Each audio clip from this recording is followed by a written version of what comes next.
우리 민주적 정당성이 약한 권한대행은 대통령의 고유권한인 대통령목 헌법재판관 임명권을 행사할 수 없다는 것이 우리 헌법학계의 통설입니다. 또 법제처가 발간한 헌법 주석서도 권한대행은 현상 유지적 결정만 해야 한다고 명시를 하고 있습니다. 그렇다면은 이러한 정부 부처가 발간한 공식 지침서인데 이에 따라서 국무위원들께서 이런 권한대행의 헌법재판관 지명행위에 대해서 반대했어야 되는 거 아닌가요? 어떻습니까? 글쎄 그 부분은 제가 말씀드릴 사항은 아닌 것 같습니다.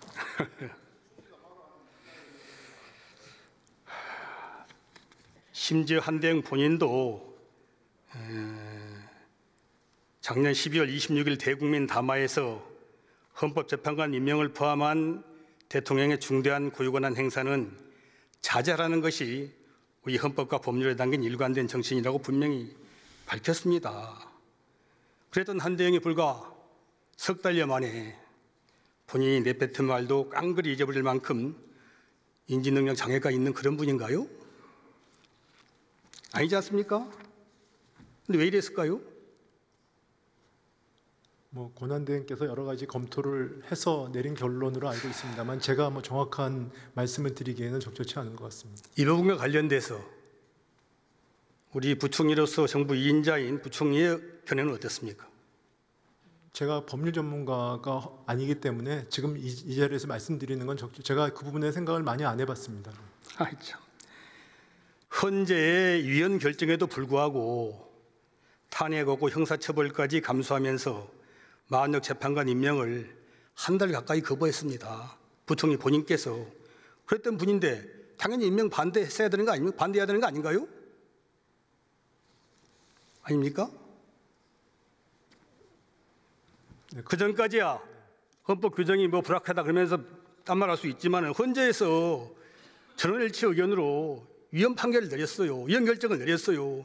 그런데도 거의 한 달 버티셨어요. 임명 않고. 대한민국에 이런 공직자 있습니까? 네, 의원님께서 양해해 주신다면 사실 지금 경제질이고요. 제가 내일 또 그런 거 관련돼서 내일 법사위 청문회가 있습니다. 그때 제가 제 의견을 말씀드리겠습니다. 아니 국민의 대표가 묻는데 무엇을 묻든 회계 거정은 아니지 않습니까? 경제보다 훨씬 중요한 게 대한민국의 양해를 제가 부탁드리는 겁니다. 그러니까 양해를 못 하겠어요. 답변을 해보세요. 그러니까 제가 양해를 구하는 거 아닙니까? 그러니까 양해를 못 한다니까요. 답변을 해보시라고요. 내일 제가 답변을 드리겠습니다.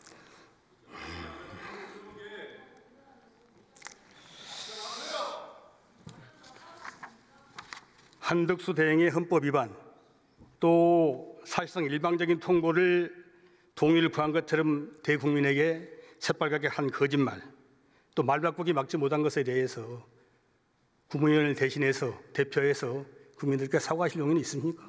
없습니까?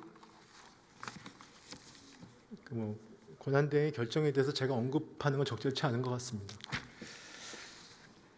우리 내란세력 무차별 알박기 인사는 헌법재판관뿐만 아닙니다. 윤석열 탄핵과 파면으로 마땅히 중단돼야 할 공공기관 인사는 오히려 속도를 더 내고 있습니다. 특히 공공기관의 무차별 알박기 인사 대부분이 우리 부총리가 권한대행 맡았을 때 집중적으로 이루어졌습니다. 우리 민주당이 파악한 바에 따르면 12.3 불법 계엄 이후에 이미 임명했거나 공모 중인 인사가 무려 20여 개 부처 기관에 100명이 넘습니다. 이 가운데 30여 명이 주요 공공기관장이나 감사로 임명됐는데 기관 내부 출신은 거의 없고 대부분이 윤석열 정권과 연계된 인물들입니다.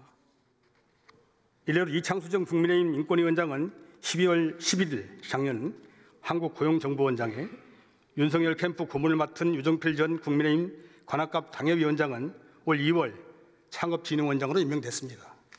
또 한국 마사회장에 윤석열의 서울법대 동문이자 검사 선배로 국정원 2차장을 지낸 김혜선 전 새누리당 의원이 한국농업총공사 사장에는 김인중 윤석열 정권 초대 농림부 차관 등 윤석열과 직간접적으로 인연이 있는 인사들이 줄줄이 내정된 거론되고 있습니다. 이런 인사가 대통령이 직무정지된 상황에서 진행된 것은 당시 권한대행이든 우리 부총리의 뜻이었습니까? 아니면 누가 시켜서 한 겁니까? 글쎄 뭐 지금 말씀하시는 걸 제가 다 말씀드릴 수는 없습니다만은 제가 권한대행일 때 하지 않은 것도 말씀을 여러 개 하셨고요. 그다음에 그 당시에는 주무부처 장관의 의견을 최대한 반영을 해서 관련 절차에 따라서 저기 하려고 노력을 했습니다. 네.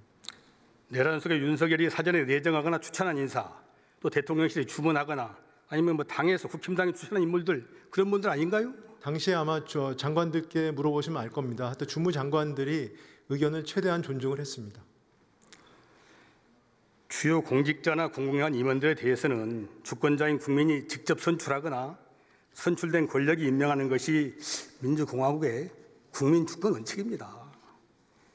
정상적으로 선출된 대통령도 임기 말에는 주요 공직자나 공공기관 임원들에 대한 인사를 자제하는 것이 일반적입니다. 그런데 선출되지도 않은 권한대행이 차기 대통령 취임을 2달도 남겨놓지 않은 상황에서 주요 공직자를 임명하는 것은 명백하게 국민 주권에 반하는 잘못된 것이라고 보는데 동의하십니까?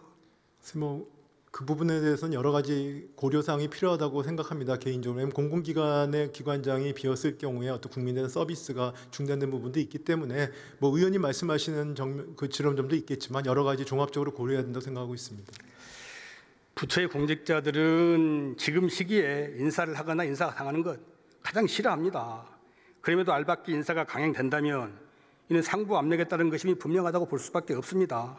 이런 인사일수록 공모 과정에서부터 추천이나 심사 과정까지 인사 원칙이 무시되는 경우가 대부분입니다. 한덕수 권한대행과 부처 장차관들은 진행 중인 알박기 인사를 당장 멈춰야 한다고 생각하는데 동의하십니까? 그 표현이 뭐 지금 알박기라고 말씀을 하시긴 했지만 일단 관련 절차에 따라서 그 장관들이 그 판단을 해서 장관들이 제청을 하면 권한대행께서 판단하실 걸로 저는 알고 있습니다. 제가 지금 그 부분에 대해서 말씀드릴 수 있는 위치에 있지 않습니다. 차기 정부와 국회에서는 내란 이후 권한대행 체제하의 알박기 인사 전부에 대해서 감사원 감사, 국회 특위 구성을 통해서 샅샅이 확인하고 응분의 조치를 취할 것임을 엄중히 경고합니다. 들어가셔도 좋습니다.